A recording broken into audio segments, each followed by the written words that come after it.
बिस्मिल्लाहिर्रहमानिर्रहीम। अस्सलाम वालेकुम। मैं हूं नवीश इस्माइल और आज एक नए व्लॉग में खुश आमदीद। आज का व्लॉग जो है वो थोड़ा सा हसास नोयत का है। शायद ये कभी ना बना पाता, लेकिन एहसासात थे, ख्यालात थे, जज्बात थे जो मैंने चाहा कि आपके साथ शेयर कर लिए जाए। आज की नई नस्ल जो है वो दीन इस्लाम से बहुत दूर है, कोसों दूर है। उसके कई मुहर्रकात हो सकते हैं। आज उन्हीं मुहर्रकात में से एक बुनियादी जो मुहर्रक है उस पर बात करेंगे। देखिए, बात कहने की आज़ादी इस्लाम ने हर शख्स को दे रखी है। चुनांचा ये सिर्फ मेरा नज़रिया है, एहसास है, ख़याल है, गलत भी हो सकता है, लेकिन कहीं ना कहीं आप इत्तफ़ाक़ करेंगे कि ये सही भी है। रमज़ान के दिनों में बच्चे जो है ना वो अक्सर ज़िद करते हैं कि वो भी साथ चलेंगे। मसाजिद में वालिदैन अपने बाप के साथ वो बच्चे जो हैं अमूमन जाते हैं। मेरा छोटा बेटा साथ जो है वो अक्सर व बेशतर इस बात पर बेजा इसरार करता है कि मैंने बाबा के साथ नमाज़ पढ़ने जाना है। उसे डरते डरते मैं ले तो जाता हूँ, लेकिन खौफसदा भी रहता हूँ कि कहीं उसकी बच्चगाना हरकत की वजह से मेरा मस्जिद में दाखिला ममनू न करार दे दिया जाए। देखिए, ममनू तो नहीं होता, ये बात ज़रा मैं सख्त कह गया, लेकिन ये है कि हमें ऐसी नज़रों से देखा जाता है कि खामखा शर्मिंदगी महसूस होती है।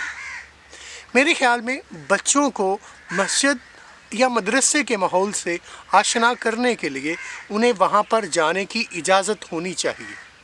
अब आप ये कहेंगे कि कहाँ इजाज़त नहीं है। देखिए, वो इजाज़त नहीं है जहाँ पर आप उसके सरपरस्त से ये कहें कि बच्चा आपकी तहवील में रहे, बच्चा शोर ना करे, बच्चा भागे ना, नमाज़ पढ़े, फ़लाँ फ़लाँ फ़लाँ। आप बच्चे को उसकी फितरत से दूर नहीं रख सकते। अब होता क्या है, अक्सर औक़ात क्या है, बहुत सारे उलमा हज़रात वो इस बात से बड़े ख़ाइफ़ होते हैं कि बच्चे जो हैं वो मस्जिद में आए क्यों हैं। कीना तोज़ निगाहों से देखा जाता है अगर कोई नमाज के दौरान बच्चा रो पड़े। बाज़ तो इतने सख्त रवैया इख्तियार कर लेते हैं कि वो बच्चे को कान से खींचकर साइड पर कर देते हैं। होता क्या है कि बच्चा इस तरह मस्जिद और मदरसे के माहौल से बड़ा मुतनफ़र हो जाता है। आप इसके बरअक्स दूसरी तरफ देखिए, प्राइवेट सेक्टर हो, सरकारी सेक्टर हो, वहाँ पर बच्चों के साथ जो दोस्ताना रवैया इख्तियार किया जाता है, बच्चा खुद ब खुद जदीद असरी तालीम की तरफ राग़िब हो जाता है और वो मस्जिद और दीन से दूरी इख्तियार करता है। उसमें कहीं ना कहीं हम भी शामिल हैं और इसके साथ साथ उलमा हज़रात का वो सख्त रवैया भी है। देखिए, सभी ऐसे नहीं करते, पाँचों उंगलियां बराबर नहीं हैं। मैं आपको 2-3 दिन पहले का वाक़या सुनाता हूँ। इशा की नमाज़ का वक्त हुआ तो मेरे बेटे ने साद ने ज़िद की कि बाबा मैंने आपके साथ जाना है। अब जब जाए अमां कहीं ना मिली तो मैंने उसे साथ लिया और मस्जिद की तरफ चल दिया। मैं नमाज़ पढ़ रहा था, इस असना में जो मेरा बेटा था वो खेल कूद में मसरूफ़ हो गया। साथ ही एक ना बड़े मुहज़्ज़ब और शफ़ीक बुज़ुर्ग थे, उन्होंने साद को, मेरे बेटे को अपने पास बुलाया। वो ज़रा नटखट सा है, शरारती है। खैर, वो तमाम शर्म झिझक को बलाए ताक रखते हुए उस बुज़ुर्ग के पास चला गया।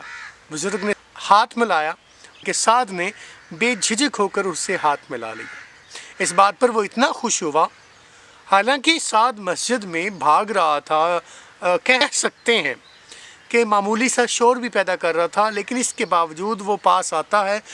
वो उस शफ़ीक बुज़ुर्ग ने क्या किया, मेहरबान बुज़ुर्ग ने अपनी जेब से 10 रुपए निकाले और बच्चे के हाथ में रख दिए। बच्चा खुशी से फूले न समाया। अब नमाज पर तकरीबन पढ़ चुका था। मुझे ये देखकर बड़ा अच्छा लगा। इससे ये साबित होता है कि सभी ऐसे नहीं हैं, लेकिन ज़्यादातर जो है ना वो बड़ा सख्त रवैया रखते हैं। हमें अपनी मसाजिद में माहौल साजगार इस तरह का रखना चाहिए کہ بچے وہاں پر جا کر گھٹن محسوس نہ کریں، انہیں ڈر نہ لگے، بلکہ وہ اس ماحول کو اڈاپٹ کر لیں۔ تربیت کے ساتھ ساتھ ماحول سازگار ہونا بہت ضروری ہے۔ اس حوالے سے میں آپ کو ایک مختصر سا واقعہ سناتا ہوں۔ کہا جاتا ہے کہ ایک بادشاہ کے دربار میں اس بات پر بحث ہو رہی تھی کہ کردار سازی میں تربیت کا کردار اہم ہے یا ماحول کا۔ اب جب یہ بات چل رہی تھی تو ایک وزیر جو تھا نا، اس نے عجلت یا جلدی میں کہہ دیا کہ ماحول کی بجائے تربیت اہم ہے، جبکہ جو دوسرا اس کا ہم منصب وزیر تھا اس نے بھی تیزی سے کہا، جی نہیں جناب، تربیت نہیں، ماحول سازگار ہو تو زیادہ بہتر ہے کردار سازی میں۔ خیر بادشاہ نے کہا کہ تم دونوں ثابت کر کر دکھاؤ کہ ماحول بہتر ہے یا تربیت۔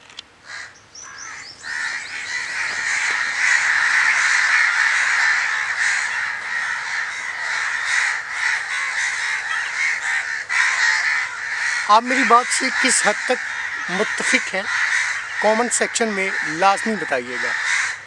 اب نوید شمائل کو دیجیے اجازت، آپ سے ملاقات ہوگی اگلی ویڈیو میں، تب تک اللہ حافظ۔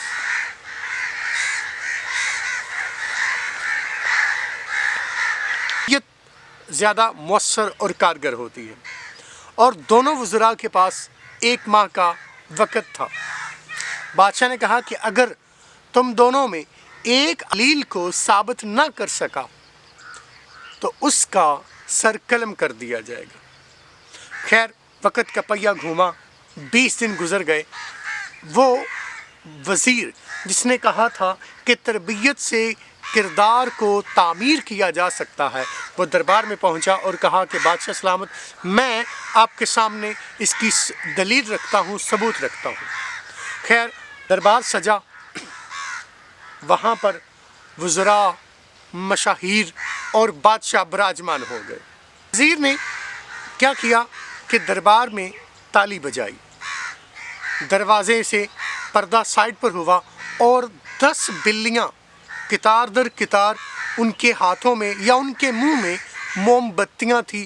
وہ بڑے آرام کے ساتھ، نظم و ضبط کے ساتھ موم بتیوں کو لے کر ایک راستے سے داخل ہوئیں اور دوسرے دروازے کی جانب وہ چلی گئیں، اور اس آمد و رفت میں انہوں نے ذرا بھی بد نظمی کا اظہار نہ کیا۔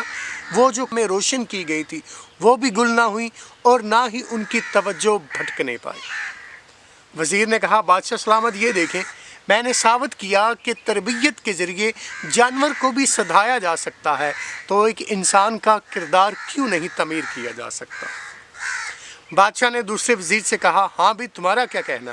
اس نے کہا، بادشاہ سلامت، میرے پاس ابھی وقت ہے، میں ثابت کر دوں گا۔ وہ پریشانی اور متذبذب حالت میں ادھر ادھر مارا پھر رہا تھا۔ کسی نے اسے ایک بزرگ کا پتہ دیا۔ خیر قصہ مختصر، وہ اس بزرگ کے پاس پہنچا وزیر، اور سارا ماجرا بیان کر دیا کہ میرے ساتھ کیا ہوا، میں نے کیا فیصلہ کیا، کیا کہہ دیا، اور بادشاہ نے اس پر کیا حکم صادر کیا۔ ایک وزیر جس نے یہ کہا تھا کہ تربیت سے کردار سازی ممکن ہے، وہ اپنی دلیل ثابت بھی کر چکا ہے، جبکہ میں پریشان ہوں کیونکہ میں ثابت ہی نہیں کر پا رہا۔ تو کسی نے آپ کا حوالہ دیا، میں آپ کے پاس آن پہنچا ہوں، تو اب آپ ہی مجھے اس مشکل سے نکال سکتے ہیں۔ بزرگ نے کہا، تم بے فکر ہو کر چلے جاؤ، اور جس دن وقت مکمل ہو جائے گا میں اس دن دربار میں پہنچ جاؤں گا، بس تم انتظار کرو۔ بے یقینی کی حالت میں وزیر رخصت ہو گیا۔ خیر وقت مقررہ آیا، دربار دوبارہ سجایا گیا، اور وہ جو آخری مراحل دکھائے جانے لگے۔ پہلے وزیر نے پہلے کی طرح وہی سین دہرایا، اس نے تالی بجائی، 10 بلیاں ایک دروازے سے داخل ہوئیں، ان کے منہ میں شمع تھی، موم بتیاں تھیں، کینڈل تھی، وہ جل رہی تھی۔ وہ ایک دروازے سے داخل ہوئیں اور پھر ابھی درمیان میں پہنچی تھیں کہ وہ بزرگ جو پہنچ چکا تھا، اس نے کیا کیا، اس کے پاس ایک تھیلا تھا، اس نے تھیلے کو الٹا دیا اور اس میں سے موٹے تازے چوہے نکلے۔ بلیوں کی جوں ہی نظر چوہوں پر پڑی، उन्होंने शम्मे या मोमबत्तियों को एक तरफ फेंका और बदनज़मी के साथ वो चूहों की तरफ पलट गई। उस बुज़ुर्ग ने बादशाह से कहा कि बिलाशुबा तरबियत से किरदार साजी मुमकिन है, लेकिन माहौल साजगार दिया जाए तो वो उससे ज़्यादा मौसर और कारगर साबित हो सकता है। मैं अपने उसी नुक्ते की तरफ लौट कर आता हूँ। यकीनन आप भी इससे मुत्फिक होंगे कि हमारी मसाजिद में थोड़ा सा माहौल बच्चों के लिए साजगार नहीं। आप प्राइवेट सेक्टर में जाएं, प्ले ग्रुप की क्लासेस हैं, वहाँ पर बच्चों को हर काम करने की आज़ादी दी जाती है। वो एक्टिविटीज़ करते हैं, वो खेलते हैं, वो शोर-ओ-गुल करते हैं, वो टीवी देखते हैं और इसके साथ साथ उनका लर्निंग प्रोसेस चलता है। हमारी मसाजिद में उलमा जो है वो कदगन लगा देते हैं, वो उस पर हद बंदी कर देते हैं कि ख़बरदार बच्चे की आवाज़ ना निकले, बच्चा इधर उधर भागे नहीं। अगर बच्चे को हम वैसा साजगार माहौल नहीं देंगे तो बच्चा कभी भी मसाजिद की तरफ रुख नहीं करेगा।